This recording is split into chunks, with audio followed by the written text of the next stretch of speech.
নমস্কাৰ অসম বিধানসভা টিভিৰ এই অনুষ্ঠানত আজি আমাৰ সৈতে উপস্থিত আছে আন এগৰাকী জনপ্ৰতিনিধি তেখেত হৈছে ধৰ্মেশ্বৰ ৰয় ডাঙৰীয়া তেখেতৰ পৰা বাজেটখন সম্পৰ্কে কিছু কথা জানিব পাৰিম বিত্তমন্ত্ৰী জয়ন্ত মল্ল বৰুৱাৰ এখন হৈছে প্ৰথমখন বাজেট আৰু মুখ্যমন্ত্ৰী ডক্টৰ হিমন্ত বিশ্ব শৰ্মা ডাঙৰীয়াৰ দ্বিতীয়টো কাৰ্যকালৰ এখন প্ৰথমখন পূৰ্ণাংগ বাজেট এই বাজেট সম্পৰ্কে তেখেতৰ পৰা কিছু কথা জানিম দেখা গৈছে যে এখন কৰমুক্ত বাজেট এইবাৰ কোনো কৰ আৰোপ কৰা নাই লগতে শিক্ষাৰ ক্ষেত্ৰত স্বাস্থ্যৰ ক্ষেত্ৰতো বহু পদক্ষেপ লৈছে সৰ্বাংগীন উন্নয়নৰ ক্ষেত্ৰত বাজেটখন কেনেদৰে আগবাঢ়ি যাব বুলি আপুনি ভাবে মই বাজেটখন শুনিছোঁ জয়ন্ত মল্ল বৰুৱা ডাঙৰীয়াই আমাৰ বিত্তমন্ত্ৰী ডাঙৰীয়াই যেতিয়া বাজেটখন পাঠ কৰে আৰু তাৰ লগে লগে মই নিজে পাঠবিলাক লুটিয়াই চাই অধ্যয়ন কৰিছোঁ আৰু বাজেটখন মই অন্তঃকৰণেৰে হৃদয়ংগম কৰিছোঁ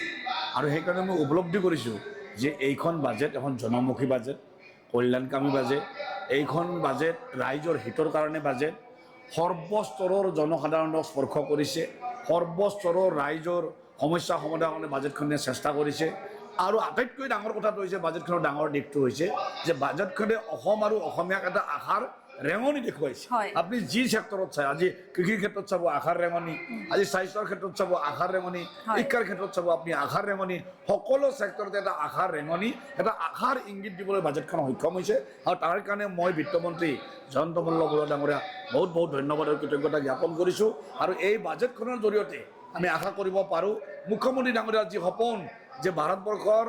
5খন উন্নত ৰাজ্যৰ ভিতৰত অসমখন শ্ৰেষ্ঠতম ৰাজ্য হিচাপে আগবাঢ়ি যাওক এই বাজেটখনে সেই আশাৰ ইংগিত বহন কৰিছে কাৰণ এনেকুৱা এখন বাজেট হ'ব বুলি অসমৰ ৰাইজে কাহানি ভাবিছিল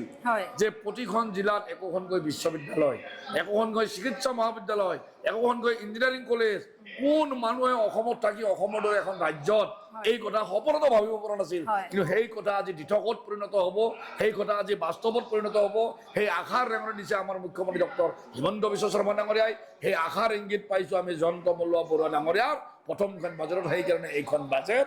আশাৰ বাজেট